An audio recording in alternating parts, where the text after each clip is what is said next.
ইসলামের জমানায় বৃষ্টির অভাব দেখা দিল, মানুষের ফসল নষ্ট হওয়া শুরু হল। মানুষের নবীর কাছে কইল যে আপনি আল্লাহর কাছে দোয়া করে দিন, আমরা আল্লাহ বৃষ্টি দিয়া ফসল রক্ষা করব। নবী বললেন, মানুষ অনেক সময় মানুষের গুনার কারণে রহমতের বৃষ্টি বন্ধ হইয়া ফসল নষ্ট হয়। তোমরা আমার কাছে আসো, আল্লাহর কাছে তওবা করো, আর জীবনে গুনাহ করবা না, ওয়াদা করো, আমি আল্লাহর কাছে দোয়া করব। উম্মত আসলো নবীর কাছে।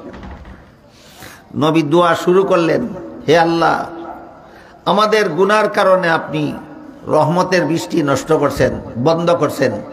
দয়া করে আমরা তওবা করতেছি সকলে, আর জীবনে কোনোদিন গুনাহ করব না, দয়া করে আমাদেরকে মাফ করে দেন এবং রহমতের বৃষ্টি দিয়ে আমাদের ফসল রক্ষা করেন।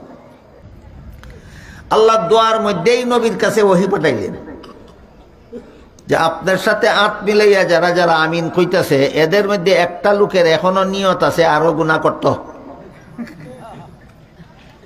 এর কারণে আমার দোয়া কবুল হইত না।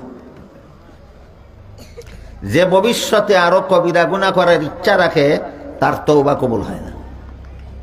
মুসা আলাইহিস সালাম দোয়া বন্ধ করে কইলেন, তোমরা মনে মনে তো জানো কার মনে মনে ইচ্ছা আছে ভবিষ্যতে আরো গুনাহ করার, তুমি এখান থেকে উঠতে যাও, নাইলে দোয়া কবুল হইত না।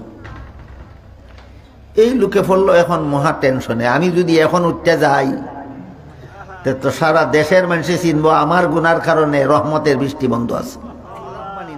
আমি জীবনের লাগে সমাজে খুব ভালো কথা, খুব ভালো কথা, জাগাত তাকিস বেটা, লড়িস না, তুই মজাব বানস না, হাদিস বানস, জাগাত তাকিস, লড়িস না, লড়িস না, তাকিস জাগাত।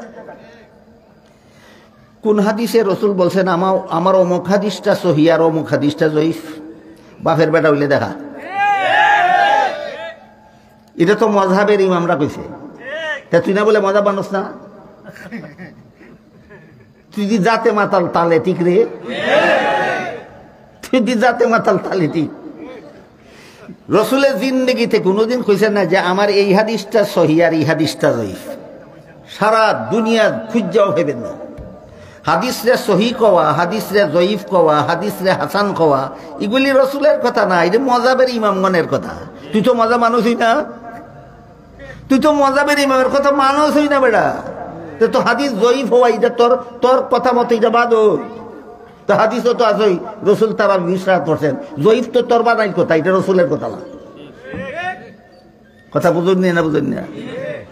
এইভাবে রসুলের সাথে সম্পর্ক ছিন্ন করিয়া সাফার জুড়ে হাদিস বানার দাবি সমাজ নবীর সরল উম্মতের সাথে পর্দার আড়ালে বসা আমার মা ও বোনেরা, আমি আশা করি আপনারা জানেন যে আজকের এই মুবারক সবার আয়োজন আপনাদের এই প্রতিষ্ঠিত নবীর গড় একটা মাদ্রাসার পক্ষ থেকে করা হয়েছে। প্রথমেই আমরা দুইটা কথা মনে রাখি, একটা হলো মসজিদ আল্লাহর গড়, আর একটা হলো মাদ্রাসা নবীর গড়। দুই কথার দুইটা ব্যাখ্যা আছে। মসজিদ আল্লাহর গড় কথার ব্যাখ্যা হইল মসজিদ আল্লাহর ইবাদতের গড়। আল্লাহর গড় মানে আল্লাহর ইবাদতের গড়। আর মাদ্রাসা নবীর গড় কথার ব্যাখ্যা হইল নবীর দিন শিক্ষা করার গড়। মসজিদে গিয়া যে ইবাদত করবেন, ইবাদত শিখার জায়গা মাদ্রাসা। মসজিদ হইল ইবাদত করার জায়গা, আর মাদ্রাসা হইল ইবাদত শিখার জায়গা। এই কারণে মসজিদকে আল্লাহর গড় আর মাদ্রাসাকে নবীর গড় বলা হয়। আমরা নবীর গড় মাদ্রাসার উদ্যোগে আয়োজিত এই মুবারক সবার মধ্যে আমরা আজকে যোগদান করেছি। আল্লাহ যাদের কপালে ভালো লেখেন, নসিবে যাদের আল্লাহ ভালো লেখেন, তাদের আল্লাহ তৌফিক দান করেন এমন মুবারক সবার মধ্যে উপস্থিত হওয়া। এক হাদিসে উল্লেখ আছে, রাসূল করিম সাল্লাল্লাহু আলাইহি ওয়াসাল্লাম বলেন, কোন মানুষ যদি আল্লাহর জমিনের কোথাও একত্র হইয়া বসে, এমন একটা সমাবেশে বসে যে সমাবেশে আল্লাহর কোরআন পড়া হয় এবং কোরআন পড়ে কোরআন বুঝাইয়া দেওয়া হয়। তাহলে কি হবে আমি পরে বলি, আপনারা বলেন আপনাদের এই সমাবেশটা এমন কিনা। এমন একটা সমাবেশে বসে যে সমাবেশে কোরআন ফুইরে বুঝাইয়া দেওয়া হয়। রাসূল বলেন এমন সমাবেশের চতুর্দিক থেকে আল্লাহর রহমতের ফিরিস্তারা ঘেরাও করে থাকে। ইল্লা হাফাতহুমুল মালাইকা, এমন কোরআন বুঝার সবাই যারা বসে, রাসূল বলেন তাদের উপর আল্লাহ এত বেশি রহমত নাজিল করেন, আল্লাহর রহমতে তাদের মাথার উপর ছাউনি ফিরে যায়। ওয়া নাযালাত আলাইহিমুস সাকিনা, তাদের অন্তরে আল্লাহর পক্ষ থেকে সান্ত্বনা নাজিল হয়। ওয়া যাকারাহুমুল্লাহু ফী মান ইনদা, এই সবার মানুষের ব্যাপারে আল্লাহ তার দরবারের ফিরিস্তাদের সাথে আলোচনা করেন। আল্লাহর রাসূল বলেন কি আলোচনা করেন? রাসূল বলেন আল্লাহ তার দরবারের ফিরিস্তাদেরকে বলেন, ও ফিরিস্তারা, আমি যখন আদম সৃষ্টি করব বলেছিলাম, তখন তোমরা বলেছিলে এরা দাঙ্গা হাঙ্গামা ফিতনা ফাসাদ খুন খারাপি করবে। এই দেখো এরা যে বিশাউরা মাদ্রাসার সবাদ দিয়েছে, দাঙ্গা হাঙ্গামা করার জন্য নয়, ফিতনা ফাসাদ করার জন্য নয়, মারামারি করার জন্য নয়, কাটাকাটি করার জন্য নয়, শুধু আমার দিন বুঝার জন্য, শুধু আল্লাহ এবং আল্লাহর রাসূলের কথা শোনার জন্য বসছে। কাজেই তোমাদের মন্তব্যটা ঠিক ছিল না। আল্লাহর দরবারের ফিরিস্তাদেরকে আল্লাহ বলেন তোমাদের মন্তব্যটা ঢালাওভাবে সকল মানুষের বেলায় সঠিক ছিল না। কাজেই যে সমস্ত মানুষ কোরআন বুঝার সবাই বসে প্রমাণ করলো যে এরা দাঙ্গার জন্য আসে না, মারামারির জন্য আসে না, কাটাকাটি করার জন্য আসে না, এরা আল্লাহর দ্বীন শিখার জন্য, কোরআন হাদিস শোনার জন্য, বুঝার জন্য আসে, ফিরিস্তারা তোমরা সাক্ষী থাকো, আমি এদের জীবনের সমস্ত গুনাহ মাফ করে দিলাম। বলেন তো আপনাদের সবাটার দাম আছে নি আল্লাহর কাছে? আল্লাহর দরবারের ফিরিস্তাদেরকে সাক্ষী করে আল্লাহ বলেন তোমরা সাক্ষী থাকো, আমার কোরআন বুঝার সবাই যারা যোগদান করলো এদের জীবনের সব গুনাহ মাফ করে দিলাম। কিন্তু আমাদের সমাজে বেশ কিছু মানুষ তাকে অতি চালাক, চালাক হওয়া বালা, ব্যাক কল হওয়া বালা না, কিন্তু কিছু মানুষ তাকে অতি চালাক। অতি চালাক কারা? যারা কয় তাহলে তো ঠিকই আছে, এই বছর বিশাউরা মাদ্রাসার সবাদ গিয়া অতীত জীবনের সব গুনাহ মাফ করাইছি, আগামীকাল থেকে সুদ ঘুষ খাইমু, মদ গাঞ্জা খাইমু, চুরি ডাকাতি করবো, আগামী বছর আবার বিশাউরা মাদ্রাসার সবাদ গিয়া বইমু, সব মাফ হয়ে যাইব গা। এরা কয় অতি চালাক। কেমন চালাক? চালাক হওয়া ভালো, অতি চালাক ভালো না। অতি চালাকরার লাগে আরো কিছু কথা বুঝাইয়া কম লাগে আমার। মানুষের গুনাহ দুই রকম, এক রকম গুনার নাম কবিরা গুনাহ, আর এক রকম গুনার নাম সগীরা গুনাহ। কবিরা গুনাহ ওই সমস্ত গুনারে কয় যে সমস্ত গুনার কারণে দুনিয়াতে আখিরাতে শাস্তির ব্যবস্থা আছে। যেমন কেউ যদি 5 বেলার ফরজ নামাজ না পড়ে তাহলে জাহান্নামের শাস্তি ভোগ করতে হবে। যে গুনার কারণে শাস্তির ব্যবস্থা রাখা হয়েছে এমন গুনার নাম কবিরা গুনাহ। আর যে গুনার কারণে কোরআন হাদিসে কোনো শাস্তির কথা উল্লেখ নাই, বরং কোনো না কোনো নেক আমলের উসিলায় আল্লাহ মাফ করে দিবেন বলা হয়েছে, এইগুলির নাম সগীরা গুনাহ। যে গুনার কারণে শাস্তির উল্লেখ আছে এই গুনার নাম, আর যে গুনার শাস্তি উল্লেখ নাই, কোনো নেক আমলের উসিলায় আল্লাহ মাফ করে দিবেন বলছেন, এই গুনাহগুলির নাম সগীরা। দুই প্রকার গুনাহ বুঝে থাকলে আবার বলেন, আপনারা যে আসলেন, বসলেন, কোরআন বুঝার সবাই যোগদান করলেন, এই নেক আমলের উসিলায় আপনার অতীত জীবনের, এখন বলেন কোন গুনাহ মাফ করে দিবেন? সগীরা গুনাহ মাফ করে দিবেন। কবিরা গুনাহ মাফের ব্যবস্থা হলো এখানে বসে যদি আলেমদের মুখে আপনি শুনেন যে কবিরা গুনাহ করলে জাহান্নামের শাস্তি ভোগ করতে হবে, আমি কিভাবে জাহান্নামের শাস্তি ভোগ করবো? কাজে আমার তো এই ক্ষমতা নাই। জাহান্নামের শাস্তির ভয়ে যদি আপনি শেষ দুয়ার মধ্যে শরীক হইয়া মনে মনে আল্লাহকে বলেন, আল্লাহ তওবা করলাম, জীবনে আর কবিরা গুনাহ করব না, যেভাবে নিয়ম আছে নিয়ম মতো তওবা করলে শরীক হওয়ার সাথে সাথে অতীত জীবনের সব সগীরা গুনাহ মাফ ছিল, আর শেষ দুয়ার মধ্যে আল্লাহর কাছে ঠিক মতে তওবা করতে পারলে সমস্ত কবিরা গুনাহ মাফ। এই সবাই যোগদান করা মাত্রই অতীত জীবনের সমস্ত সগীরা গুনাহ মাফ। আপনি কিছু বলেন আর না বলেন, ফৌসা মাত্রই সব মাফ। আর শেষ দুয়ার মধ্যে যদি তওবাটা করতে পারেন, তাহলে এই দুয়ার তওবার কারণে অতীত জীবনের সমস্ত কবিরা গুনাহ মাফ। বুঝে থাকলে বলেন তো আপনাদের সবাটার দাম কত? তওবার একটা ঘটনা আপনাদেরকে শোনাই।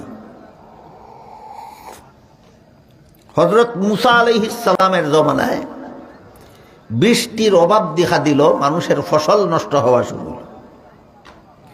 মানুষের নবীর কাছে কইল যে আপনি আল্লাহর কাছে দোয়া করে দিন, আমরা আল্লাহ বৃষ্টি দিয়া ফসল রক্ষা করব। নবী বললেন, মানুষ অনেক সময় মানুষের গুনার কারণে রহমতের বৃষ্টি বন্ধ হইয়া ফসল নষ্ট হয়। তোমরা আমার কাছে আসো, আল্লাহর কাছে তওবা করো, আর জীবনে গুনাহ করবা না, ওয়াদা করো, আমি আল্লাহর কাছে দোয়া করব। উম্মত আসলো নবীর কাছে। নবী দোয়া শুরু করলেন, হে আল্লাহ, আমাদের গুনার কারণে আপনি রহমতের বৃষ্টি নষ্ট করছেন, বন্ধ করছেন, দয়া করে আমরা তওবা করতেছি সকলে, আর জীবনে কোনোদিন গুনাহ করব না, দয়া করে আমাদেরকে মাফ করে দেন এবং রহমতের বৃষ্টি দিয়ে আমাদের ফসল রক্ষা করেন। দেখি নবী নিজের গুনার লাগি তওবা করলেন না উম্মতের গুনার লাগি? এইটা যেন আমরা মনে রাখি। আহলে সুন্নাত ওয়াল জামাতের আকীদা মতে কোন নবী জীবনে কোনোদিন গুনাহ করেন না। আমরা এটার সাথে আহলে সুন্নাত ওয়াল জামাত যে একটা কথা ব্যবহার হয়, কোন কথা মানলে আহলে সুন্নাত ওয়াল জামাত আর কোন কথা না মানলে আহলে সুন্নাত ওয়াল জামাত, এই আলোচনা হয় না বললেও চলে। আহলে সুন্নাত ওয়াল জামাতের অন্তর্ভুক্ত হইতে হইলে যেসব কথা মানতে হবে, এর মধ্যে একটা হইল সমস্ত নবীগণকে আজীবন বেগুনাহ মানতে হবে। সমস্ত নবীগণকে আজীবন বেগুনাহ মানতে হবে। কাজী মুসা নবী যে আল্লাহর কাছে গুনাহ মাফ চাইলেন, নিজের নবীর নিজের গুনাহ না উম্মতের গুনাহ? উম্মতের গুনাহ। আল্লাহ দোয়ার মধ্যেই নবীর কাছে ওহী পাঠাইলেন যে আপনার সাথে আত মিলাইয়া যারা যারা আমিন কইতাছে, এদের মধ্যে একটা লোকের এখনো নিয়ত আছে আরো গুনাহ করত, এর কারণে আমার দোয়া কবুল হইত না। যে ভবিষ্যতে আরো কবিরা গুনাহ করার ইচ্ছা রাখে, তার তওবা কবুল হয় না।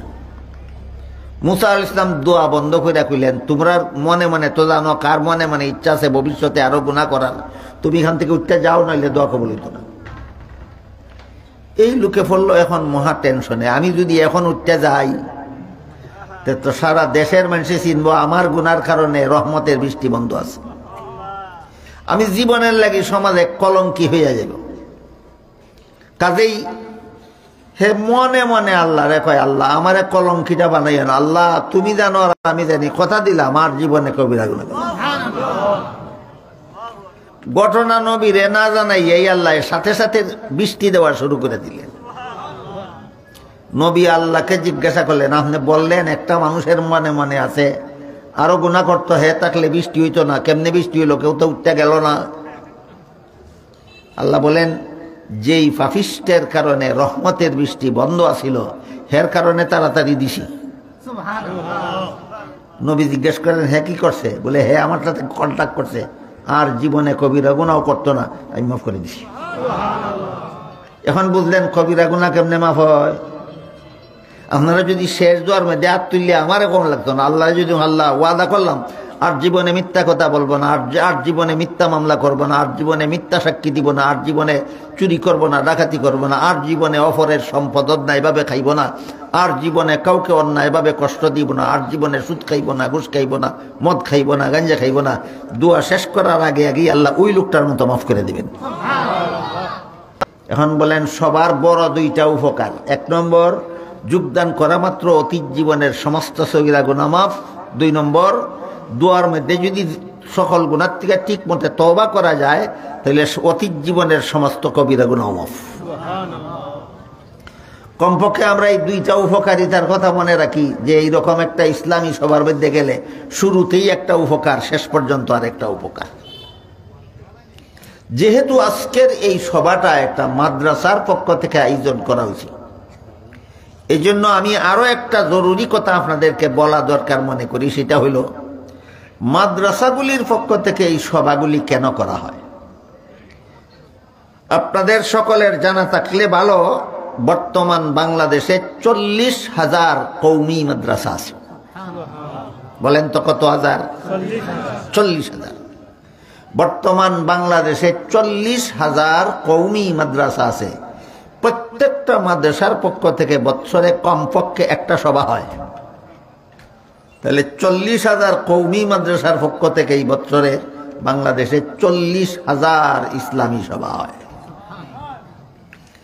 এই সভাগুলি কওমি মাদ্রাসার পক্ষ থেকে কেন করা হয় এটা আমি মনে করি এখানেই বুঝিয়ে দেওয়া দরকার, যেহেতু আমরা একটা মাদ্রাসার সভার মধ্যে আছি। এই প্রশ্নের জবাবটা যে হাদিসে পরিষ্কারভাবে পাওয়া যায় ওই হাদিসটা আমি আপনাদের সামনে তিলাওয়াত করছি। হাদিস শরীফে রাসূল করিম সাল্লাল্লাহু আলাইহি ওয়াসাল্লাম বলেন, কুন আলিমান আও মুতাআল্লিমান আও মুস্তামিআন আও মুহিব্বান ওয়ালা তাকুন খামিসান ফাতাহলিক আও কামা ক্বালা আলাইহিস সালাতু ওয়াসসালাম।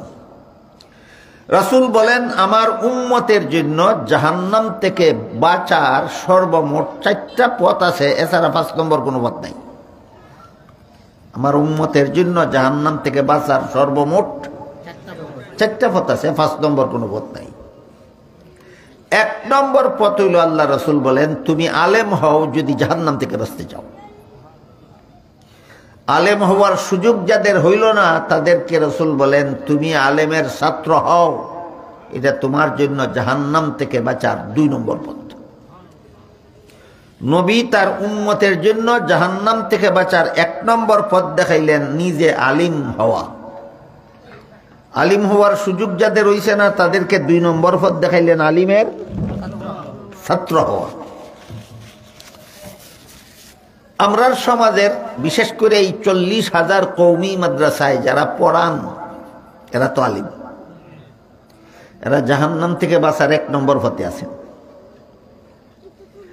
আর 40,000 কওমি মাদ্রাসায় যারা পড়ে এরা তো আলিমের ছাত্র, এরা আছে কত নম্বর পথে? এরা আছে জাহান্নাম থেকে বাঁচার 2 নম্বর পথে। এই যারা পড়ান আর যারা পড়ে এই 2 দলে মিলাইয়া শতকরা 2 জন হইব কিনা সন্দেহ। বাকি শতকরা 98 জন মুসলমান বাংলাদেশের না আলিম না আলিমের ছাত্র। কেউ সারা জীবন গৃহস্থী নিয়ে ব্যস্ত, কেউ সারা জীবন ব্যবসা নিয়ে ব্যস্ত, কেউ সারা জীবন চাকরি নিয়ে ব্যস্ত, কেউ স্কুল কলেজের লেখাপড়া নিয়ে ব্যস্ত। এগুলিও দরকারি, এগুলি ছাড়া অত সংসার চলবে না। গৃহস্থী ছাড়া সংসার চলবে না, ব্যবসা ছাড়া সংসার চলবে না, চাকরি ছাড়া সংসার চলবে না, স্কুল কলেজের লেখাপড়া ছাড়া সংসার কেমনে চলবো? মেডিকেল কলেজে যদি কেউই না পড়ে তা তো ডাক্তার একজনও হইতো না, 1000 রোগীর চিকিৎসা কাটা করবো। আমার কথা বুঝে থাকলে বলেন, মেডিকেল কলেজে পড়াও একদল মুসলমানের দরকার নেই? দরকার। গৃহস্থীও দরকার, ব্যবসাও দরকার, চাকরিও দরকার, স্কুল কলেজের লেখাপড়াও দরকার। এই দরকারের কারণে যে আলিমও হইতে পারলো না, আলিমের ছাত্রও হইতে পারলো না, এই লোকটা কিভাবে জাহান্নাম থেকে বাঁচবে? এদের ব্যাপারে রাসূল বলেন, আও মুস্তামিআন, তুমি যদি আলিমও না হইয়া থাকো, আলিমের ছাত্রও না হইয়া থাকো, তাহলে জীবনের সকল কাজ আলিমের কথা মনোযোগে শুনো, আর জীবনের সকল কাজ আলিমের কথা মতো করো। এটা তোমার জন্য জাহান্নাম থেকে বাঁচার 3 নম্বর পথ। জীবনভর গৃহস্থী করো, জীবনযাপন করো আলিমের কথা মতো। জীবনভর ব্যবসা করো, জীবনযাপন করো আলিমের কথা মতো। জীবনভর চাকরি করো, জীবনযাপন করো আলিমের কথা মতো। ইচ্ছা মতো স্কুল কলেজ ভার্সিটিতে লেখাপড়া করো, জীবনযাপন করো আলিমের কথা মতো। তাইলে তুমি স্কুলে ফিরেও জাহান্নাম থেকে বাঁচবে, কলেজে ফিরেও জাহান্নাম থেকে বাঁচবে, ব্যবসা করেও জাহান্নাম থেকে বাঁচবে, চাকরি করেও জাহান্নাম থেকে বাঁচবে। তোমাদের জন্য জাহান্নাম থেকে বাঁচার 3 নম্বর পথ হইল এটা।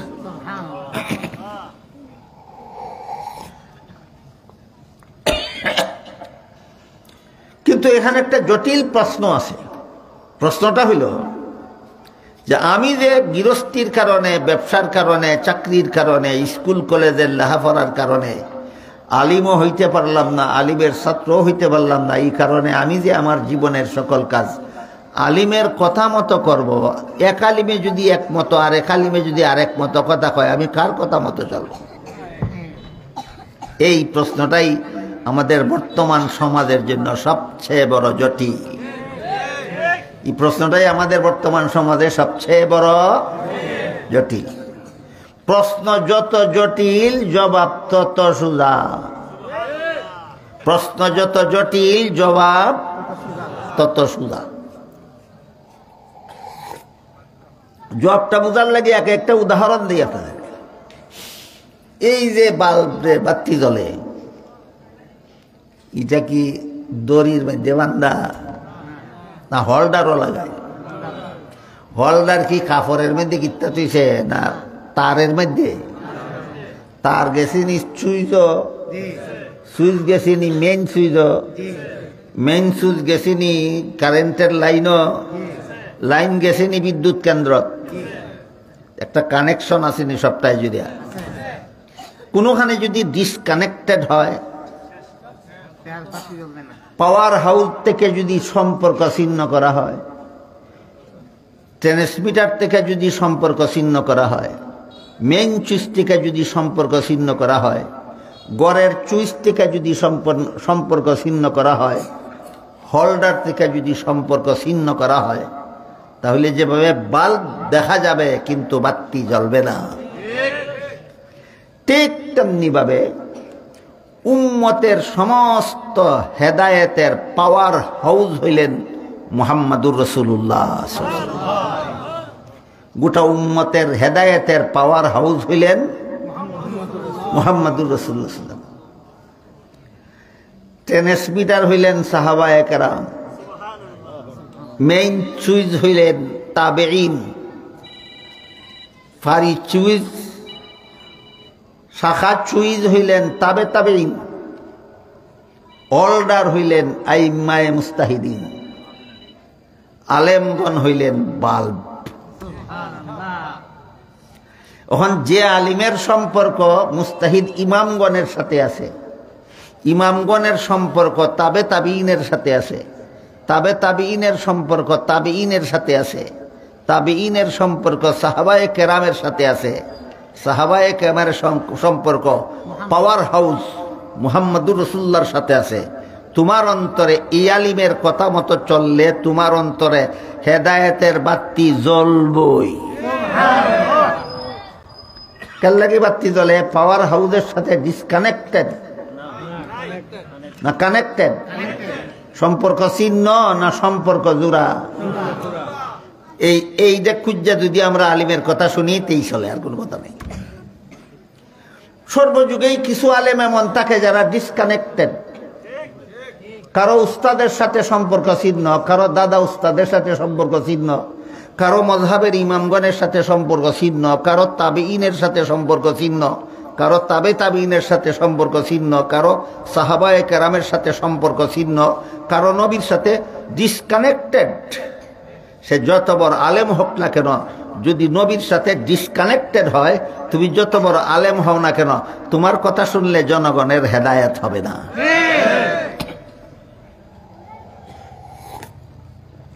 এর একটা সহজ উদাহরণ দিই। মুহাম্মাদুর রাসূলুল্লাহ সাল্লাল্লাহু আলাইহি ওয়াসাল্লাম মুসান্নাফে ইবনে আবি শাইবা নামের এক হাদিসের কিতাব আছে।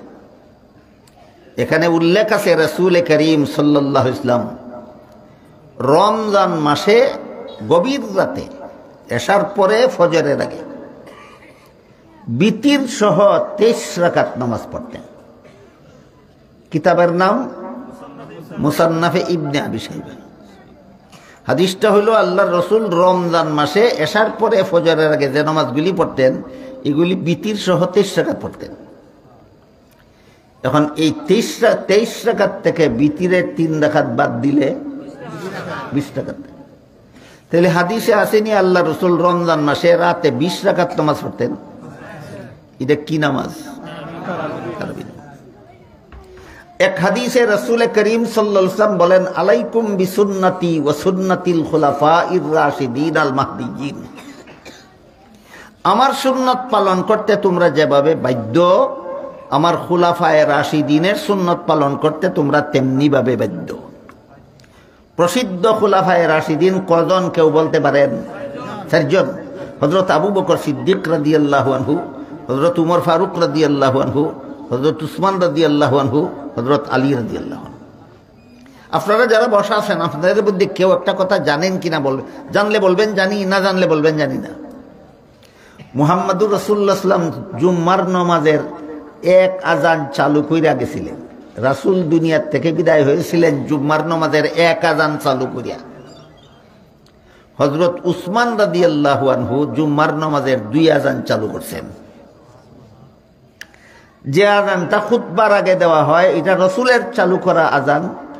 হ্যাঁ, খুতবার আগে যে আজানটা দেওয়া হয় এটা রসুলের চালু করা আজান। আর মিনারায় যে আজানটা দেওয়া হয় এটা হযরত উসমানের চালু করা আজান। রসুল কি বলছেন? যে সুন্নত আমি চালু করছি এটাও তোমাদের পালন করতে হবে, যেটা আমার খোলাফায়ে রাশিদিন চালু করছেন সেইটাও তোমাদের পালন করতে হবে। তাহলে খুতবার আগের আজানটা রসুলের চালু করছেন, আর মিনার আজানটা তৃতীয় খলিফা উসমানে চালু করছে। আসেননি আপনারা মধ্যে কেউ খালি রসুলেরটা মানে আর উসমানেরটা মানে না? নাই। যদি মানো না তা তুমি ডিসকানেক্টেড। বুঝছেন নি কথাটা? হ্যাঁ, খুতবার আগের জুম্মা খুতবার আগের আর খুতবার আগের আজান মানে রসুলে চালু করছেন।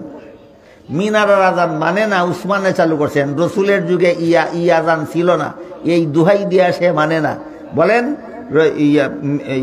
ট্রান্সমিটারের সাথে তার বিদ্যুৎ কানেকশন আছে না? ডিসকানেক্টেড।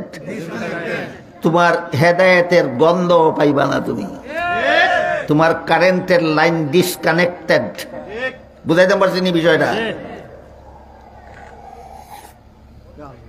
যেমন ভাবে জুমার আরেকটা আজান হযরত উসমান চালু করছেন। রাসূল বলে গেছিলেন আমার খোলাফায়ে রাশিদিন যেই সুন্নত চালু করবেন সেটাও তোমরা পালন করতে বাধ্য। এই কারণে আমরা জুম্মার 2 আজান এই সুন্নত জানি। এক সুন্নত নবী চালু করছেন, আরেক সুন্নত নবীর খলিফা চালু করছেন। এক সুন্নত নবী চালু করছেন, আরেক সুন্নত নবীর খলিফা চালু করছেন।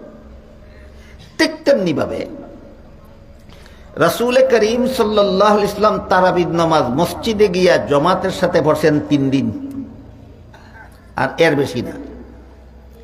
আল্লাহ রসুল তারাবির নামাজ মসজিদে গিয়া জামাতের সাথে পড়ছেন কদিন? 3 দিন, এর বেশি না।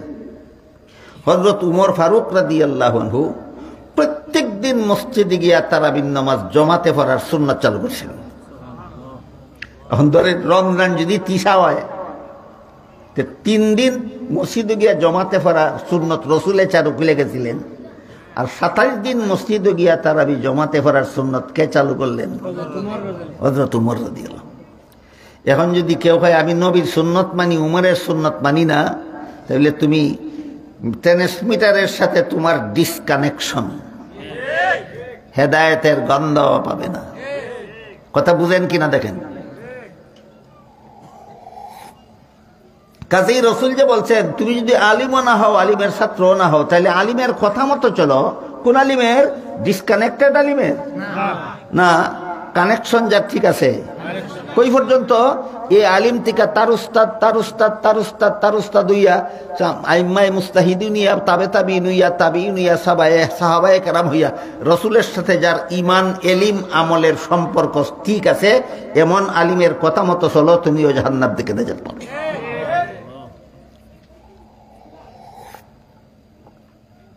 কাজেই কোন আলিম যদি এমন কথা কয় যেই কথা এই লাইন থেকে বিচ্ছিন্ন, যেটা ইংরেজি একটি ডিসকানেক্টেড কয়, কোন আলিম যদি এমন কাজ করে অথবা এমন কথা কয় যেই কথা বা কাজ, এই যে লাইন আপনারা দেখান, বিদ্যুতের লাইন কই, পাওয়ার হাউস কই পর্যন্ত, এই লাইন থেকে যদি বিচ্ছিন্ন কোনো কথা কোনো আলিমে কয় বা কোনো কাজ করে, সে ডিসকানেক্টেড, তার কথা মতো চলার কথা নবী বলছেন না। যার নবীর সাথে যার কানেকশন আছে তার কথা মতো চলার কথা বলছেন। প্রশ্নটা তো খুব কঠিন আছে, জবটা কি কঠিন হইল? এবার বলেন, রাসূল তারাবির নামাজ 20 রাকাত পড়ছেন, হাদিসে আসেনি? হযরত উমর রাদিয়াল্লাহু আনহু 20 রাকাত নামাজ প্রত্যেক দিন মসজিদে গিয়ে জমাতের সাথে পড়ার সুন্নত চালু করছেন নি? করছেন। এখন যদি বেটায় হয় তারাবি 20 রাকাত না 8 রাকাত, কানেক্টেড না ডিসকানেক্টেড? এই ডিসকানেক্টেড আলিমের কথা মতো উম্মতে চলার কথা রাসূল বলছেন না। কানেকশন যাদের ঠিক আছে তাদের কথা মতো চলো। হযরত উমর ফারুক রাদিয়াল্লাহু আনহু 20 রাকাত নামাজ জামাতের সাথে মসজিদে গিয়া খতমে তারাবির সাথে ব্যবস্থা করলেন হযরত উমর রাদিয়াল্লাহু আনহু। রমজান মাসের প্রতি রাত্রেই মুসল্লিরা মসজিদে যাবে, 20 রাকাত তারাবির নামাজ জামাতের সাথে পড়বে এবং এর মধ্যে কোরআন শরীফ তিলাওয়াত করে খতম করবে। এই সবগুলি হযরত উমর চালু করছেন। এখন যদি কেউ কয় যে হাদিসে আছে রাসূল তারাবির নামাজ 20 রাকাত পড়ছেন, হাদিসটা জয়ীফ, সাহাবাজরা এমনই কয়। যারা কোরআন হাদিসের দলিলের দাঁড় না, সাফার জুড়ে ওই তার ডিসকানেকশন সমাজে চালাইয়া দিতে চায়। কোরআন হাদিসের দলিল জানে না, বুঝে না, মানেও না, সাফার জুড়ে চালাই দিতে চায়।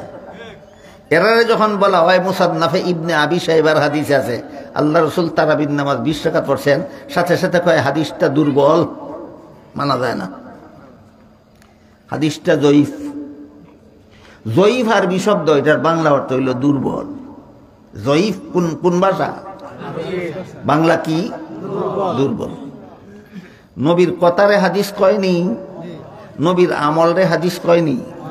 তখন তুমি যে হাদিসটারে জয়ীফ বা দুর্বল কইছ, বুক ওয়াইদা কও তোমার নবী দুর্বল কথা জীবনে কথা বলছিলেন? বুক ওয়াইদা কও তোমার নবী দুর্বল আমল জীবনে কথা বলছিলেন? এমন সাফাবাজি যারা করে হেরা আবার আরেকটা কথা কয়, আমরা মজাব মানি না, হাদিস মানি। খুব ভালো কথা, খুব ভালো কথা। জাগাত তাকিস বেটা, লড়িস না। তুই মজাব বানস না, হাদিস বানস, জাগাত তাকিস, লড়িস না, লড়িস না, তাকিস জাগাত। কোন হাদিসে রাসূল বলছেন আমার অমুক হাদিসটা সহিহ আর অমুক হাদিসটা জয়ীফ? বাপের বেটা হইলে দেখা। এটা তো মযহাবের ইমামরা কইছে, তা তুই না বলে মজাব বানস না? তুই দি জাতে মাতাল তালে ঠিক রে, তুই দি জাতে মাতাল তালে ঠিক। রাসূলের জিন্দেগিতে কোনোদিন কইছেন না যে আমার এই হাদিসটা সহিহ আর এই হাদিসটা জয়ীফ? সারা দুনিয়া খুঁজাও ভেবেন না। হাদিস রে সহিহ কওয়া, হাদিস রে জয়ীফ কওয়া, হাদিস রে হাসান কওয়া, এগুলি রাসূলের কথা না, এটা মযহাবের ইমামগণের কথা। তুই তো মজা মানুষই না, তুই তো মযহাবের ইমামের কথা মানুষই না বেটা। তো হাদিস জয়ীফ হওয়া এটা তোর কথা মতো এটা বাদ। তো হাদিসও তো আসই রাসূল তারা 20 রাকাত পড়ছেন, জয়ীফ তো তোর বানাই কথা, এটা রাসূলের কথা না। কথা বুঝুন না, বুঝুন না? এইভাবে রাসূলের সাথে সম্পর্ক ছিন্ন করিয়া সাফার জুড়ে হাদিস বানার দাবি সমাজ নবীর সরল উম্মতের সাথে দুকাবাজি ছাড়া আর কিছু নয়। দুকাবাজ আলেমদের কথা মতো জীবনের সকল কাজ করো, রাসূল বলেন নাই। যারা এই যে কইলাম সম্পর্ক যাদের ঠিক আছে রাসূল পর্যন্ত, এই সমস্ত আলিমদের কথা মতো জীবনের সকল কাজ করো। আমি 20 রাকাত তারাবির নামাজ পড়া শিখছি আমার উস্তাদের কাছ থেকে। আমার উস্তাদ শিখছেন তার উস্তাদের কাছে, তিনি তার উস্তাদের কাছ থেকে, তিনি তার উস্তাদের কাছ থেকে, তিনি তার উস্তাদের কাছ থেকে, তিনি শিখছেন মযহাবের ইমামগণের কাছ থেকে। মযহাবের ইমামগণ তারাবির নামাজ 20 রাকাত পড়া শিখছেন তাবে ইনের কাছে, তারা শিখছেন তাবে ইনের কাছে, তারা শিখছেন সাহাবায়ে কেরামের কাছে, সাহাবায়ে কেরাম তারাবির নামাজ 20 রাকাত শিখছেন খুলাফায়ে রাশিদিনের কাছে, খুলাফায়ে রাশিদিন তারাবির নামাজ 20 রাকাত পড়া শিখছেন মুহাম্মদুর রাসূলুল্লাহর কাছে। যারা হয় তারাবির নামাজ 20 রাকাত না, এরার সম্পর্ক আসেনি রাসূলের সাথে? যারা কয় 20 রাকাত, এরার সম্পর্ক আসেনি?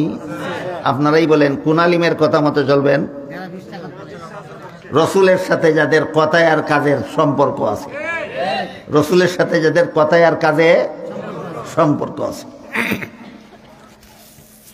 কাজেই রসুল যে বলছেন তুমি যদি আলিম না হও, আলিমের ছাত্রও না হও, তাহলে আলিমের কথা মতো চলো। কোন আলিমের? যে আলিমের আমলের সম্পর্ক আছে রসুলের সাথে, যে আলিমের আমলের সম্পর্ক আছে রসুলের সাথে।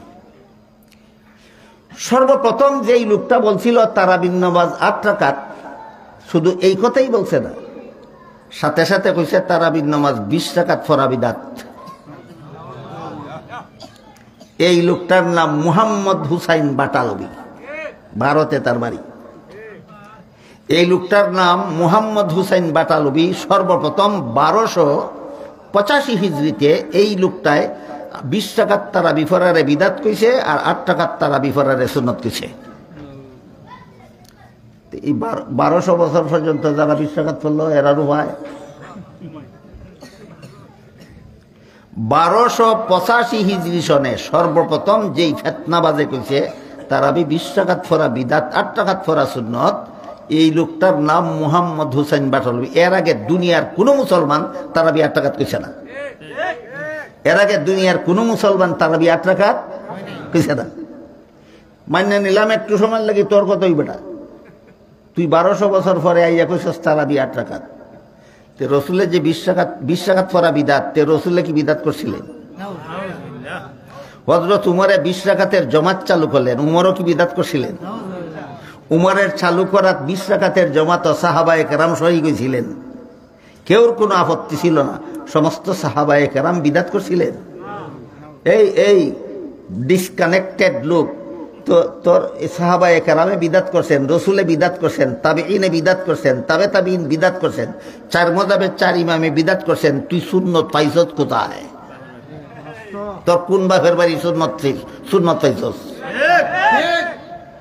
তাইলে 20 রাকাত পড়া বিদআত কইলে কারে কারে বিদআতি বানানি হয়? একেবারে 1200 বছরের সমস্ত মুসলমানদের বিদআতি বানাই।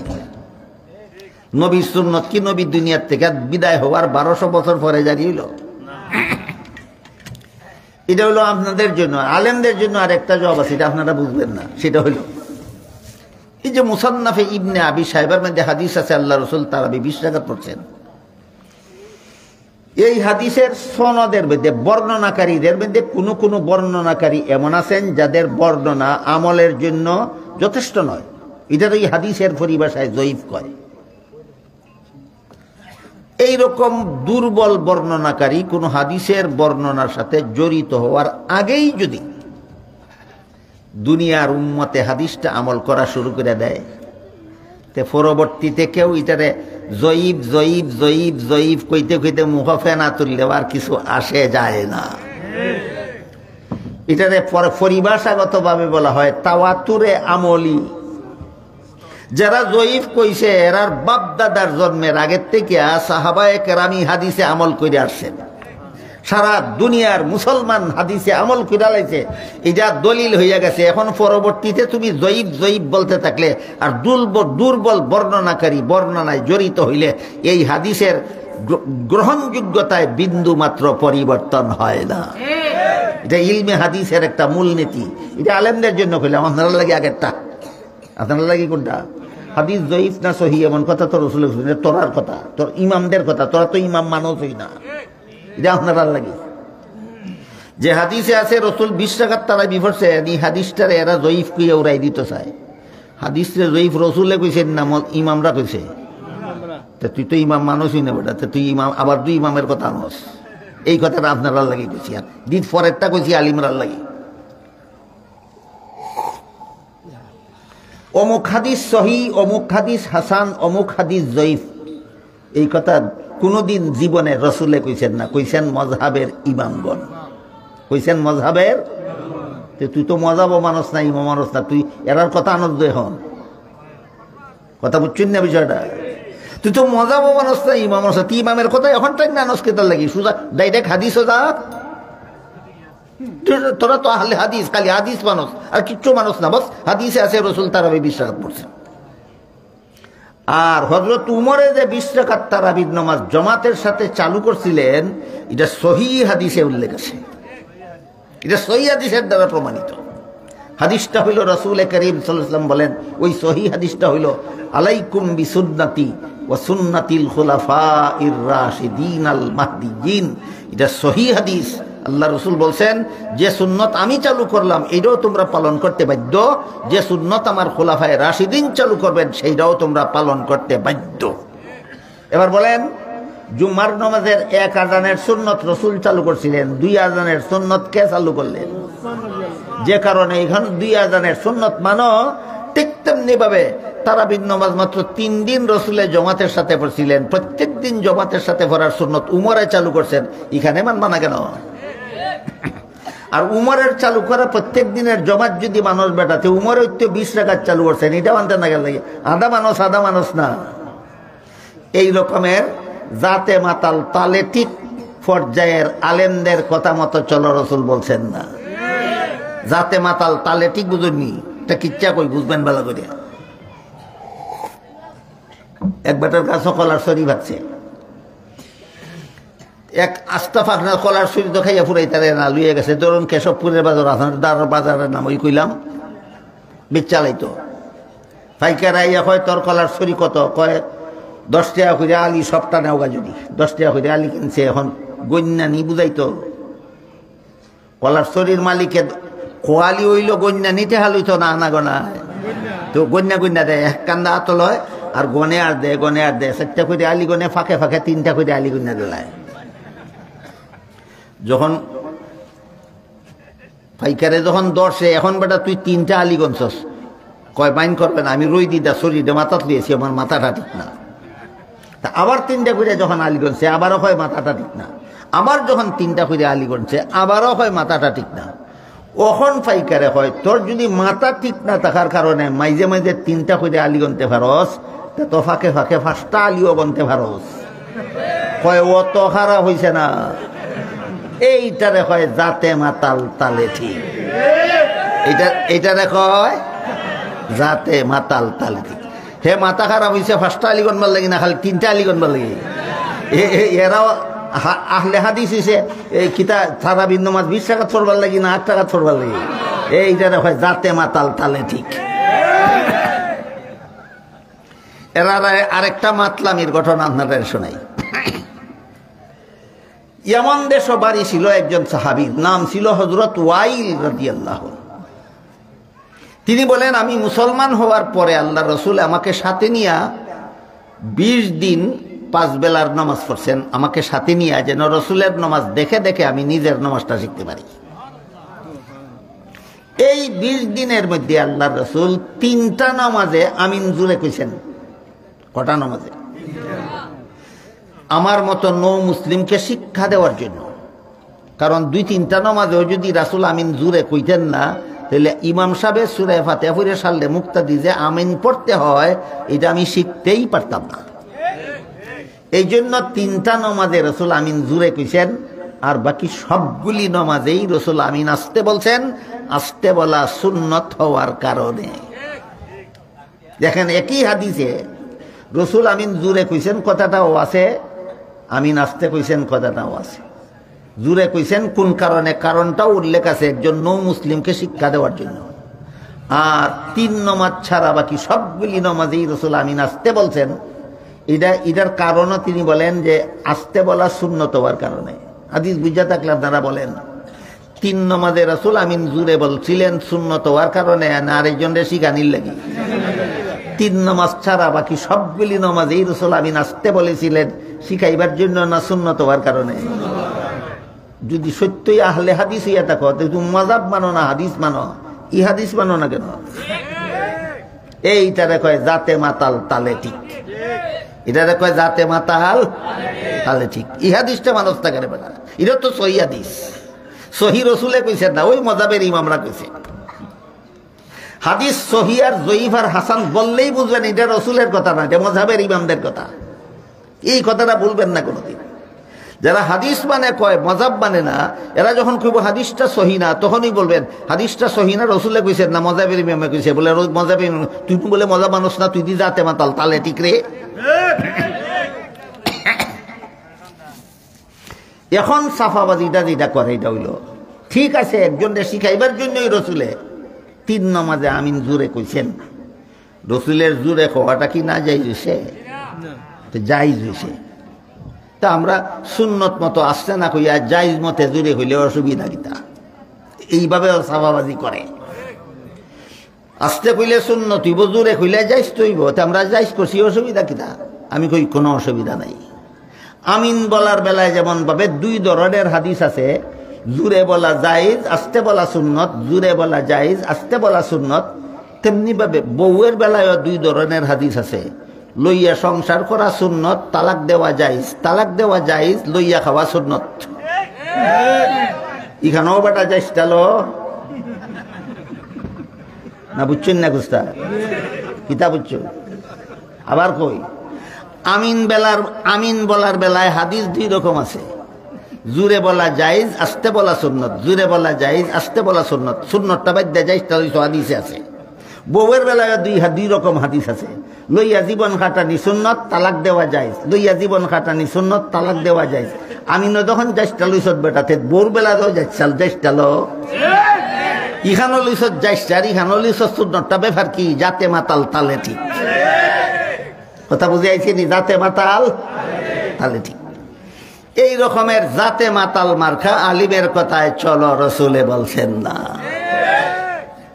রসুল বলেন কুন আলিমান আও মুতাআল্লিমান আও মুস্তামিআন আও মুহিব্বান ওয়ালা তাকুন খামিসান ফাতাহলিক। আরেকটা উদাহরণ দিয়া বাকি কথার দিকে যাই। কোন কোন হাদিসে আছে নামাজে নিয়ত বাঁধবার সময় হাত উঠানির কথা।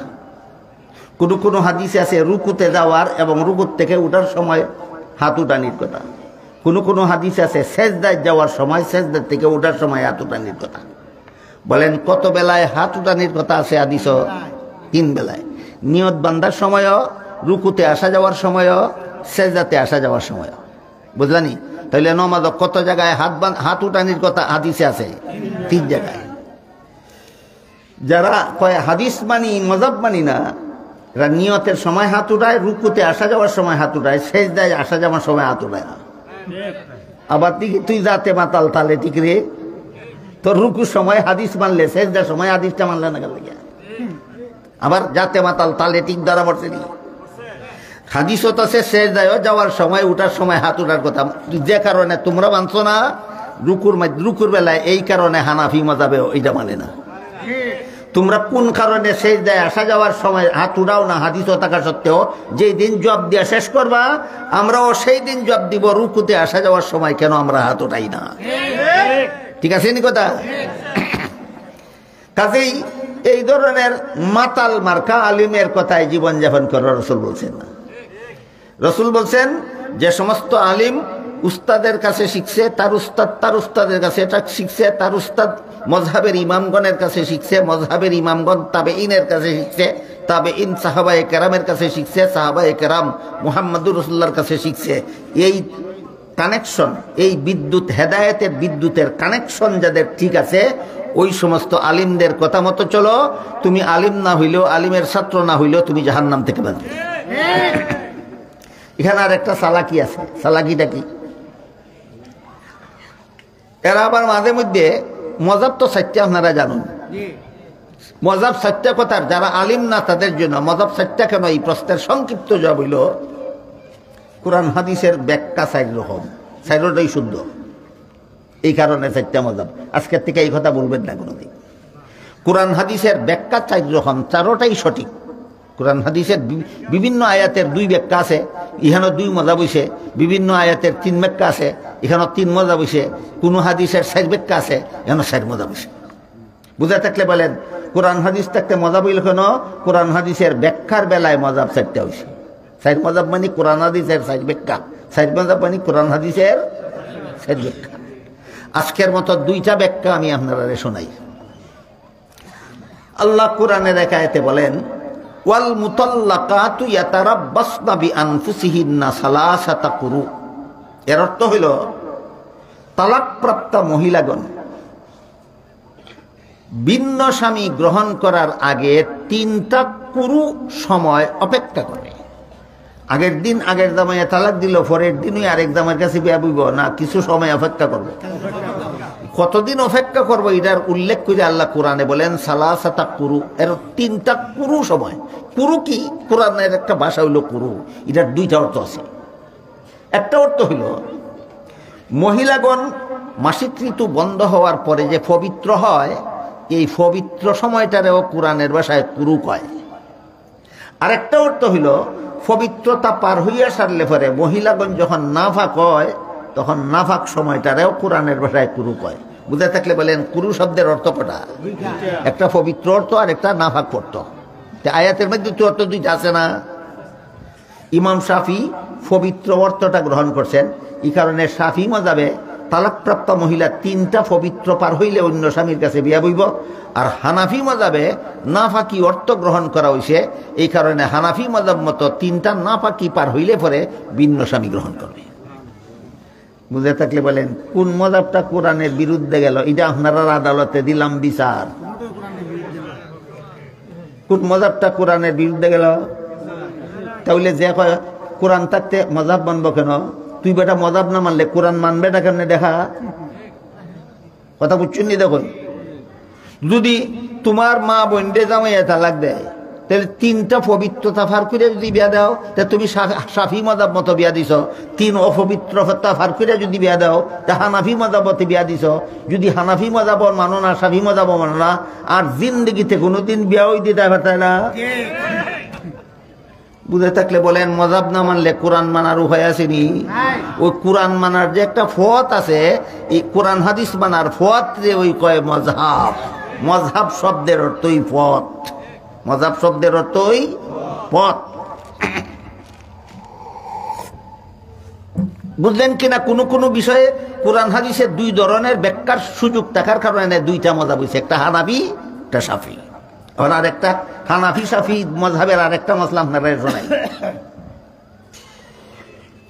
শরীর থেকে রক্ত বাইরিয়া গড়াইয়া পড়লে কোনো কোনো হাদিসের দ্বারা বোঝা যায় উযু ভেঙে যায়। এই হাদিসের ভিত্তিতে হানাফি মাযহাব হইল শরীর থেকে রক্ত বাইরিয়া বাইসা গেলে উযু ভেঙে যাইব। আবার উযু করার পরে স্বামী তার স্ত্রীরে সইলেও কোনো কোনো হাদিসের দ্বারা বোঝা যায় উযু ভেঙে যায়।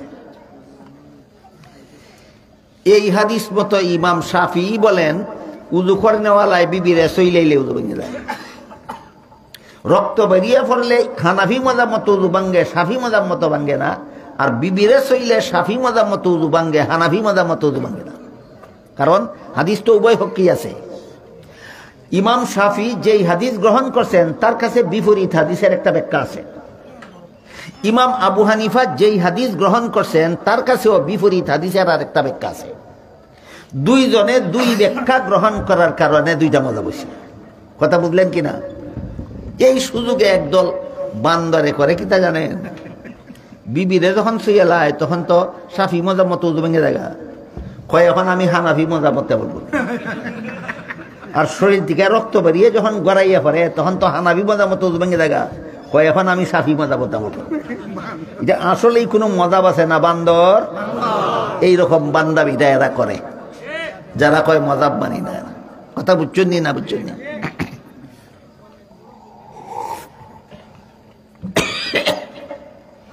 কাজেই কোরআন হাদিস দিয়া যারা তামাশা করে, হাদিস মানার দুহাই দিয়া যারা হাদিস নিয়ে বান্দরামি করে, এই রকম আলিমের কথা মতো তোমরা চলো, জাহান্নাম থেকে নাজাত পাবে, এমন কথা আল্লাহ রাসূল বলেন।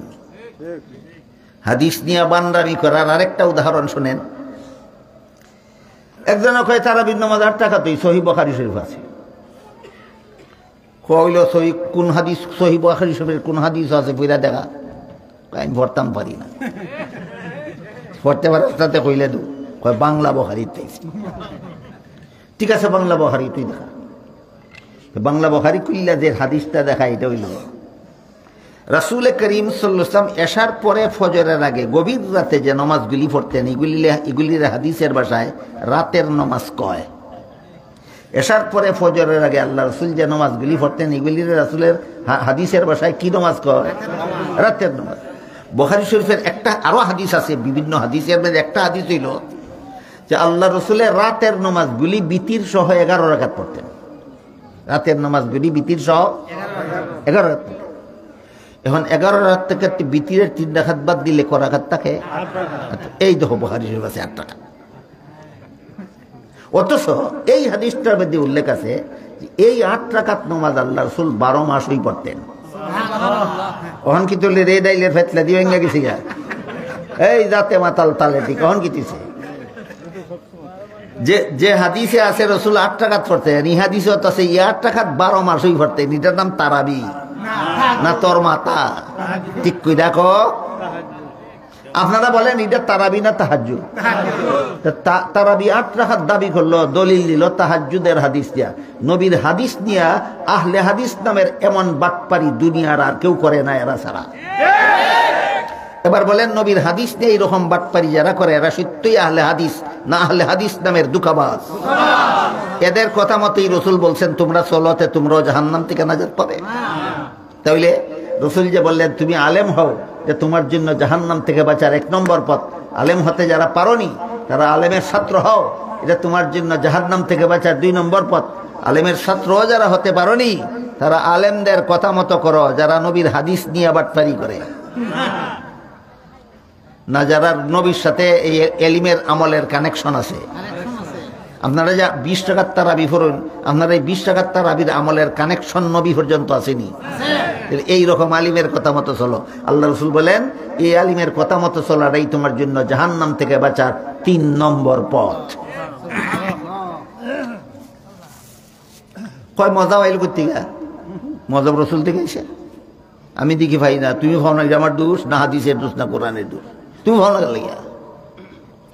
রাসূল করিম সাল্লাল্লাহু আলাইহি ওয়াসাল্লাম হযরত মুআয ইবনে জাবাল রাদিয়াল্লাহু আনহু নামের একজন সাহাবীরে ইয়ামন দেশের মুফতি বানাইয়া পাঠাইলেন। মদিনা শরীফ থেকে ইয়ামন দেশের মুফতি বানাইয়া পাঠাইলেন। পাঠাইবার সময় জিজ্ঞাসা করলেন ইয়ামনবাসীর সমস্যার সমাধান কোথা থেকে দেবা তুমি? মুআয বলেন আল্লাহর কোরআন থেকে দেব। রাসূল জিজ্ঞেস করেন যে সমস্যার সমাধান কোরআনে খুঁজে পাবে না সেই সমস্যার সমাধান কোথা থেকে দেবে? মুআয বলেন রাসূলের হাদিস থেকে দেব। রাসূল জিজ্ঞেস করেন এমনও সমস্যা আসবে যেটার সমাধান কোরআনেও খুঁজে পাবে না হাদিসেও খুঁজে পাবে না, সেটার সমাধান কোথা থেকে দেবে? মুআয বলেন আমি নিজে কোরআন হাদিসের আলোকে গবেষণা করে সমাধান বাইর করে দেব। সুবহানাল্লাহ। রাসূল শুধু সমর্থন দিলেন না, সন্তুষ্টি প্রকাশ করলেন। এইভাবে কোন একজনে নতুন কোন সমস্যার সমাধান কোরআন হাদিসের আলোকে গবেষণা করে বাইর করলে যে বাইর করলো এটা তার মযহাব, যে বাইর করলো এটা তার মযহাব। মুআযের মযহাব ইয়ামনবাসী পালন করার ব্যবস্থা আল্লাহর রাসূলে করে দিয়েছেন। ইয়ামনবাসীদের জন্য মুআযের মযহাব পালন করার ব্যবস্থাটাকে করে দিয়েছে রাসূল করে দিয়েছে। তুমি কও মজা পাইলো কই থেকে? এই হাদিস থেকে মজা পাইছে তুমি হও না গেল লাগি। এখন আরেকটা কিচ্ছা কই ভাই না গেল লাগি। এক বেদি আছিল বাওয়ান্না চিনুন আপনারা? আঙ্গুলের মাফে 52 আঙ্গুল লম্বা, এটা বাওয়ান্না কয়। তো বাওয়ান্না এক বেদি 20 বছর বয়স হয়েছে, বাপে বিয়া দিছে। বাওয়ান্না বউ শাশুড়ির সাথে ভাগ্যর রান্না বাড়া করে। শাশুড়িয়ে বউরে কলসি দিয়া ফুকুরও হাঁটাইছে ফানি পরে আনতো। ঘন্টা 1.5 ঘন্টা 2 ঘন্টা যায়, বউ ফুকুর থেকে কলসি লইয়া আসে না। শাশুড়ি রান্নাঘর থেকে ডাকে বউ গো এতক্ষণ দিদা কলসি লইয়া আসো না কেন? পুকুর ফাট থেকে বউয়ে জবাব দেয় আম্মা বিয়ার মধ্যে যে আপনারা আমার গলার মধ্যে একটা স্বর্ণের হার দিছিলেন, কলসি বুড়াইবার সময় গলার হারটা ছিঁড়া কলসির ভিতরে হয়ে গেছে। কে ভিতরে? শ্বশুর কয় ব্যাগ কলনি, কলসির ভিতরে যদি হইয়া থাকে তো হাত দিলেই দেখবে তোর গলার আর কলসির তলাত বইয়া রয়েছে। কয় আম্মা অতকান দুইটা কলসির ভিতরে হাতাইতাছি, তলাত আর বইয়া থাকবো দূরের কথা, এটা দেখি তলা ওই নাই, তলা নাই কয়েক দাঁড়াই। যে বেডি ওই আস্তাগত অতকান লম্বা, তার 8টা মাত্র অতকান, কলসির তলা অতকান, 8টা অতকান। দেবিছে সারাদিন হাতেল তো তলা লাগাল হইতো না। বলেন আসলে এই কলসির তলা নাই না লাগাল হয় না? আসলে হাদিস ও মজাব নাই না লাগাল হয় না, এই দেখি হাদিসের দোষ, তোর হাত বাচ্চা কেন লাগি। এখন বলেন যারা তলা লাগাল হয় না, ইরহম আলিমের কথা মতো চলবার কথা রসুল কইছে, যারা তলা লাগাল ভাই, তলা লাগাল ভাই। এই জন্য রসুল যে বলছেন তুমি আলেম হও, এটা তোমার জন্য জাহান্নাম থেকে বাঁচার 1 নম্বর পথ। আর আলেম হতে না পারলে আলেমের ছাত্র হও, এটা তোমার জন্য জাহান্নাম থেকে বাঁচার 2 নম্বর পথ।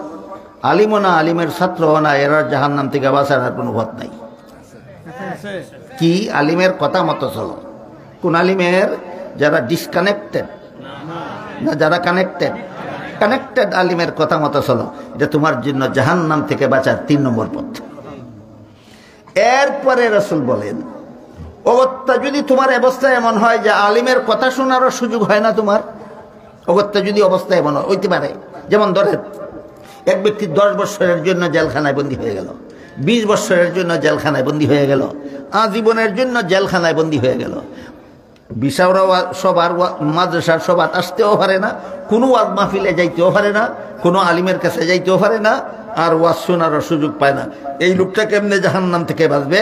আল্লাহ রসুল বলেন, তুমি অন্তর দিয়ে আলিমকে মহব্বত করো, এটাই তোমার জন্য জাহান্নাম থেকে বাঁচার শেষ পথ।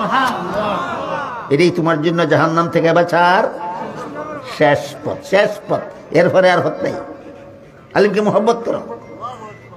আজকাল যারা কয় মাযহাব মানি না, হাদিস মানি, এরা কিন্তু হাদিস জানেও না, মানেও না। আর আলিমের কাছে গেলে তো মানুষের সব ফুটে যাবি গা, এখানে আলিমের কাছে যাইতে দেয় না, খালি আলিমের দোষ কইয়া বেড়ায়।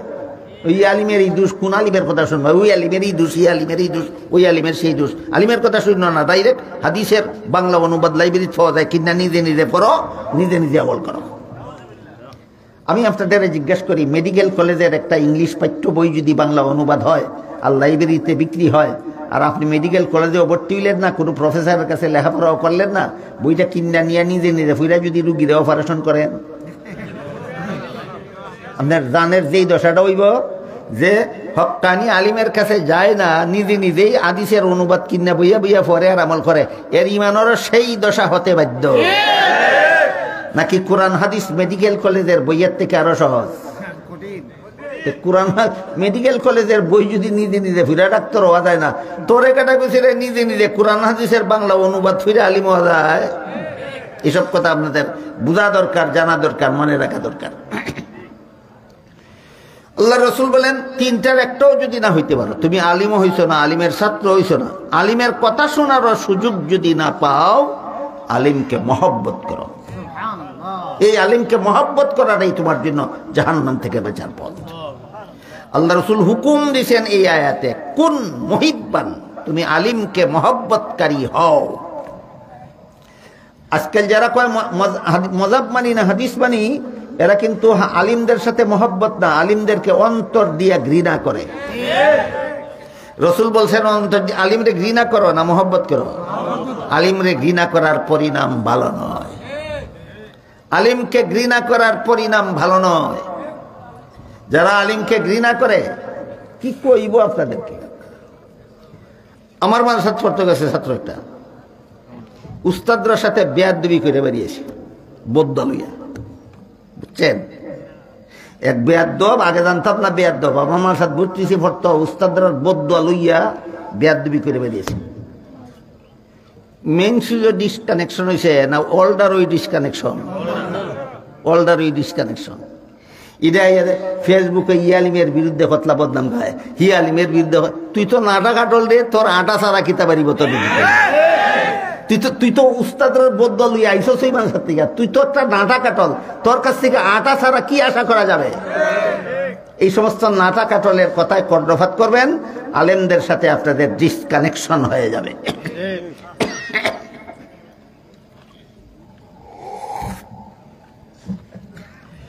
তো আল্লাহ রসুল হুকুম দিয়েছেন আলিমকে মহব্বত করো। কেন আমরা আলিমকে মহব্বত করবো, এই প্রশ্নের জবাবটা আজকাল অনেকেই বুঝে না। আপনারা যদি বলেন, একটু সময় ধৈর্য ধরে শুনবেন, কেন আলিমকে মহব্বত করার হুকুম দিয়েছেন আল্লাহ রসুল, এটার কারণটা আমি বলি। ধরেন একটা বাচ্চা, তার মায়ের গর্ভে থাকা অবস্থায় তার বাবা মারা গেল, হয় না এরকম? জন্ম হইয়া এতিম হইছে না মার ফেট হই এতিম হইছে? এই এতিম বাচ্চাটা জন্ম হওয়ার পরে লালন পালন করলো তার চাচায়, লেখাপড়া শিখাইয়া মানুষ বানাইলো তার চাচায়। বাচ্চা জন্ম হইলে পরে বাচ্চারে লালন পালন করিয়া লেখাপড়া করাইয়া মানুষ বানানির দায়িত্বটা আসলে কার? পালন করিয়া দিল কে? এখন যদি কোনো মুরব্বী এই এতিম ছেলেটারে হয়, তোর চাচারই বাপের মতো সম্মান করিস, বলিব কেন না? চাচাই বাপের কাম করে দিছে, যেহেতু তোর চাচাই তোর বাপের কাম করে দিছে, চাচারই বাপের মতো সম্মান করিস, বলিস না তো? ঠিক তেমনি ভাবে আমরা যদি দুনিয়াতে ইয়া নবীরে ভাইতাম, তে দিনের কথা নবীর কাছেই শিখতাম। আমরা দুনিয়াতে আগেই আইবার আগেই নবী আমরা এতিম কইরা দুনিয়া থেকে বিদায় হয়ে গেছে। ওই এতিম ছেলের মতো আমরা দুনিয়াতেছি, আমরা আইবার আগেই আমরা রুহানি বাবার বিদায়। কিন্তু নবী কইয়া গেছেন, ওয়া ইন্নাল উলামা ওয়ারাসাতুল আম্বিয়া, আমার উম্মতের আলেমরা নবীগণের কাজ করবে। ওইখানে যেমন চাচায় বাপের কাজ করবে, এখানে আলেমরা নবীগণের কাজ করবে। এই জন্য নবীর আপন চাচাতো ভাই হযরত আব্দুল্লাহ ইবনে আব্বাস রাদিয়াল্লাহু তাআলা আনহু বলেন, নবী হইছো না আলিম কলেমা শিখছো নবীর কাছে না আলিমের কাছে, উযু গোসল শিখছো নবী হইছো না আলিমের কাছে শিখছো, জাহান্নাম থেকে বাঁচার পথ নবী হইছো না আলেমগণের কাছে শিখছো। কাজী নবীরে ফাইলে যেইভাবে সম্মান করতে, আলিমগণকে হুবহু সেভাবেই সম্মান করতে হবে। বলেন আলিমরে মহব্বত করে আল্লাহ রাসূলের হুকুম দিয়েছেন, অযৌক্তিক না চূড়ান্ত যুক্তিসম্মত? এই জন্য মুফাসসিরিনে কেরাম তাফসীরের কিতাবে লেখেন, আলিমরা হক কথা বলেন, কোরআন হাদিসের কথা বলেন, সহি সহি কথা বলেন, আল্লাহর কথা রসুলের কথা বলেন, জাহান্নাম থেকে বাঁচার কথা বলেন, জান্নাতের পথে চলার কথা বলেন। এই কারণে যদি কেউ আলিমকে ঘৃণা করে অন্তর দিয়া, সন্দেহ নাই মরণের সময় তুই বেঈমান হইবে, এর ফলে মরবে। উস্তাদের বদদোয়া লইয়া চল, যদি উস্তাদে যদি তোরে সুন্নত আমল করার কথা কইয়া থাকে, আর এই কারণে যদি তুই উস্তাদের উপরে বিগড়া থাকস, উস্তাদের উপরে বিগড়িছস না, নবীর সুন্নতের উপরে বিগড়িছস, ইয়াদ রাখিস মরবার আগে আগে যদি উস্তাদের ফাউদুরিয়া মাছ ইয়া খুশি না করস, মরণের সময় তোর ইমান লইয়া মরণ কঠিন আছে।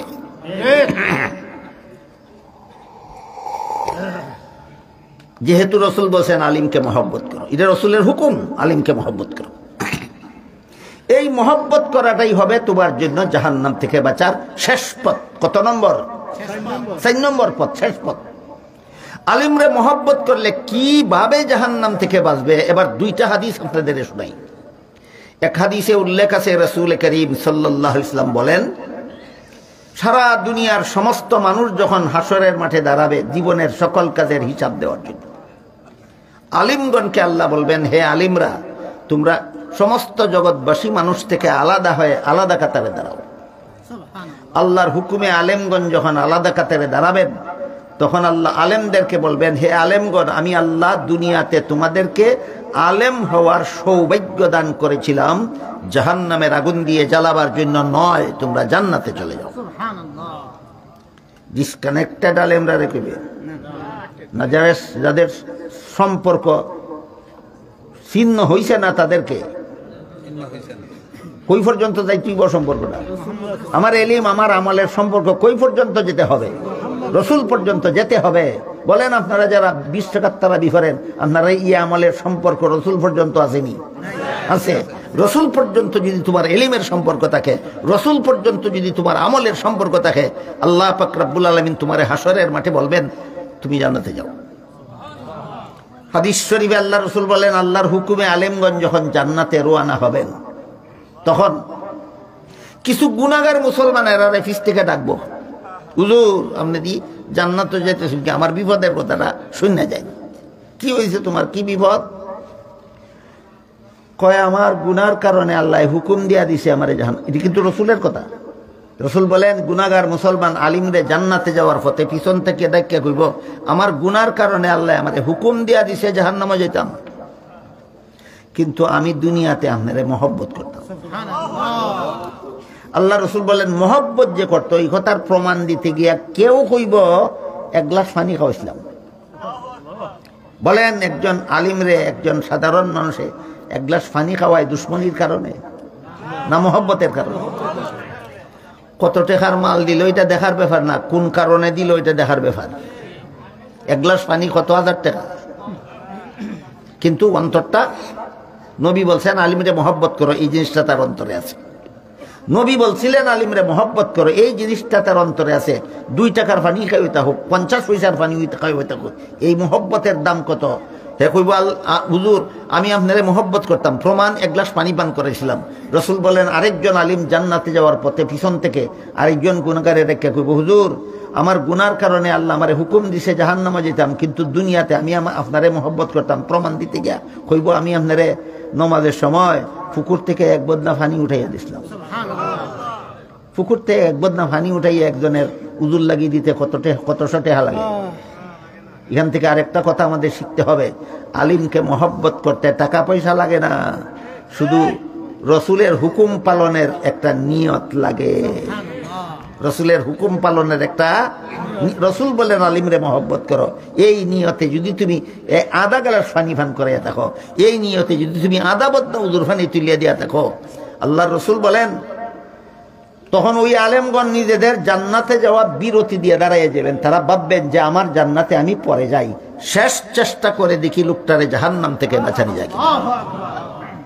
এই কারণে অন্য হাদিসে আল্লাহ রসুল বলেছেন আল্লাহ এবং আল্লাহর রাসূলের পরে আলেমগণের চেয়ে বড় জনদরদি জগতে আর কেউ নাই। আল্লাহ এবং আল্লাহর রসুলের পরে আলেমগণের চেয়ে বড় জনদরদি আর কেউ নাই। দুনিয়াতেও নাই, আখিরাতেও নাই। দুনিয়াতেও নাই, আখিরাতেও নাই। দুনিয়াতে কেমনে নাই আগে একটু বুঝাই আপনারা, তারপরে বলবো আখিরাতে নাই কেমনে। দুনিয়াতে মাদ্রাসায় যে সমস্ত উস্তাদরা আপনাদের ছেলে মেয়েরে কলেমা কালাম উযু গোসল নমাজ বন্দেগী শিক্ষা দেয়, এগুলি কি আপনাদের ছেলে মেয়েরে জাহান্নাম থেকে বাঁচানোর ব্যবস্থা না? ব্যবস্থা। সব আলিমরারই কি সংসার ঠিক মতো চলে না অভাব অনটনে যায়? কোন ছাত্রর মা বাপে কোনোদিন খবর লইছে আমার ছেলের যে আপনি জাহান্নাম থেকে বাঁচাইন, আপনার বাজার খরচ হইছে নি? কেউ খবর লয় না, কেউ খবর লয় না। মাদ্রাসার মোতাইমে কিতা করবো, মাদ্রাসার সবার যে যত সামান্য চান্দা হইছে আর আগুন মাইয়া দান চান্দা হইয়া বিক্রি যা হইছে, সারা বছরের 3 মাসের বেতন হয় না, 9 মাস থাকে বাকি। এই উস্তাদ হলতে ফেটো ভাত্তর বান্ধে, নিজের বিবির ফেটো ভাত নাই, নিজের বাচ্চার ফরনক সিরা কাপড়, এরপর মাদ্রাসাত ফিরে থাকে নবীর উম্মতের বাচ্চাদেরকে জাহান্নাম থেকে বাঁচাবার জন্য। আলেমের চেয়ে বড় জনদরদি জগতে আর কাউকে পাবেন না।